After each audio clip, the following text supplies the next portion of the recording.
My dearest mother, I am writing you this from the centre of the Rao Ocean, from an island where the palm trees sway like dancers in the surf. It's a far cry from Aberdeen, where the desert sun kisses the horizon in red and gold. Here, the sand is pale and cool, not the blistering heat I grew up with. Nothing like home. And yet, every grain under my hood reminds me of what I've lost. Life, family, and a future that I cast aside the day I refused to turn a blind eye to cruelty. I'm sorry. It has been so long since you last heard from me. I wish I could pretend my absence was for grand, noble reasons, but truth is, I've been too afraid. Afraid that if I reached out, I would only confirm that ugly suspicion gnawing at my heart, that you might not want me back.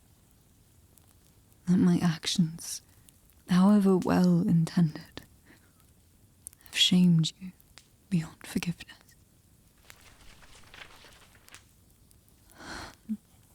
I ache for the warmth of our small house on the edge of Saladin, where the wind whistled through the woven cloth you hung to dry. I miss the gentle hum of your sewing needle, the rhythmic sound of it pushing through fabric while we waited for Father to return from his duties as a warden of the dunes. That waiting used to feel endless. And now, I'd give anything to experience such a simple agony again. To watch the doorway and see him enter, greet us with that deep, rolling laugh of his. To feel his large hand ruffle my hair and hear him say, "Stand tall, my girl."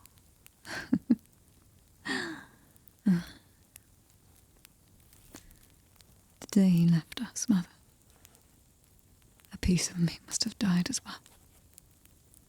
And yet, I carried on, hoping to make him proud, hoping to protect you the way he protected the desert. But you know why I was exiled. You must have heard the rumours. All I wanted was to save that child. To stand between her and those so-called lawmen who had nothing but malice in their eyes. I did what I believed was right, just as Father taught me, just as you did. Yet for that, I was banished from the only home I've ever known. The people cheered me on in the arena, gave me my name, the Crimson Storm. But the moment I acted without permission from their corrupt lords, I became nothing more than a criminal. I can't escape the stares, Mother. Whether it's the horns, the hooves, or my height, people see me as a beast long before they see me as a woman. In the desert, at least, I was used to it. I had friends, allies, a purpose in that ring. Now, travelling across foreign lands, each new place reminds me of how alone I really am. The friends I've made, they're kind in their own ways, but I sense the distance. But perhaps it's the walls I built, or perhaps it's the knowledge that my path always ends in leaving. I've never been good at staying put, not after what happened. Sometimes I wonder if I lost part of my spirit out here in these faraway seas. As if the desert's heart was what fueled me. Without its scorching heat, shifting dunes, I feel diminished. Less. Just a shell of the warrior I once was. Swinging her blade simply to feel some fleeting sense of purpose. I question if I'm still your daughter. The girl who believed compassion was a strength, and that justice was worth any cost. Now I look in the mirror and I see a woman I barely recognize. A monster in the eyes of many, and at times, in my own eyes. I don't know if I'll ever return to Abyssin.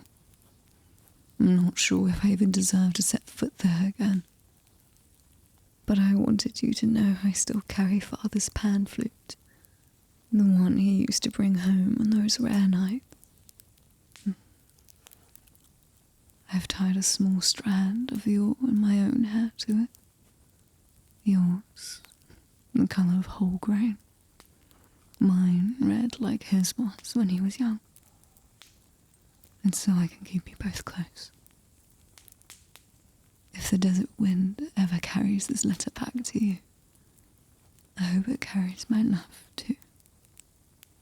My shame might be great, but my love for you is greater still.